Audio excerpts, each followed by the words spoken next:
یہ سب درود پاک کے سبب ہے۔ حضرت سید محمد بن سلیمان جزولی ایک بزرگ گزرے ہیں۔ وہ کہتے ہیں کہ ایک مرتبہ میں کہیں تشریف لے گیا، وہاں نماز کا وقت ہو گیا۔ میں نے دیکھا کہ وہاں کنواں موجود ہے، لیکن کوئی ڈول یا رسی وغیرہ موجود نہیں۔ میں اسی فکر میں تھا کہ نماز کا وقت گزر رہا ہے اور پانی نکالنے کے لیے کوئی چیز نہیں۔ پانی گہرا تھا، اتر بھی نہیں سکتا تھا۔ میں ادھر ادھر دیکھ رہا تھا کہ اتنے میں ایک بچی آئی اور پوچھا، چچا کیا تلاش کر رہے ہیں؟ میں نے کہا، بیٹی مجھے وضو کرنا ہے لیکن پانی نکالنے کا کوئی ذریعہ نہیں۔ اس نے پوچھا، آپ کا نام کیا ہے؟ میں نے کہا، مجھے محمد بن سلیمان جزولی کہتے ہیں۔ بچی بولی، آپ وہ سلیمان ہیں جن کو سب بزرگ کہتے ہیں؟ میں نے کہا کہ ہاں، لوگ مجھے بزرگ کہتے ہیں۔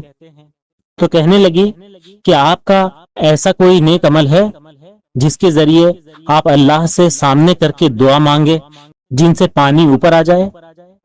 میں نے کہا کہ نہیں بیٹا، میرا کوئی ایسا عمل نہیں، مجھے نہیں معلوم۔ تو وہ کہنے لگی، لوگ ایسے ہی کہتے ہیں کہ بہت بڑا بزرگ ہے، اور آپ ہیں کہ کنویں سے پانی نہیں نکال سکتے۔ کہنے لگی، سائڈ پر ہو جاؤ۔ میں حیران ہو کر ایک طرف کو ہو گیا تو اس بچی نے اپنا لعاب دہن پانی میں ڈال دیا تو آنن فانن پانی کناروں تک آ گیا۔ کہنے لگی، پانی اوپر آ گیا ہے، آپ وضو کر لیں۔ میں نے کہا، وضو تو میں کر لوں گا، لیکن کہیں آپ نہ چلی جاؤ۔ پہلے یہ بتاؤ کہ آپ کا ایسا کون سا عمل ہے جو اللہ نے آپ کے لعاب میں اتنی طاقت رکھی ہے کہ پانی اوپر آ گیا؟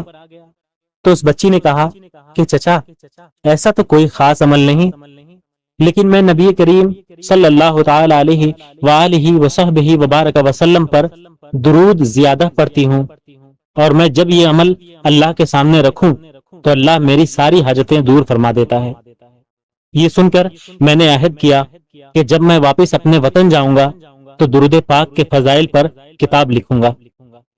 پھر حضرت محمد بن سلیمان نے درود پاک کے متعلق کتاب لکھی جو دلائل الخیرات کے نام سے مشہور ہے، اور اس کے بعد آپ نے درود پاک کو اپنا ورد بنا لیا، اور آپ کے متعلق مشہور ہے کہ آپ کی قبر سے کستوری کی خوشبو آیا کرتی تھی۔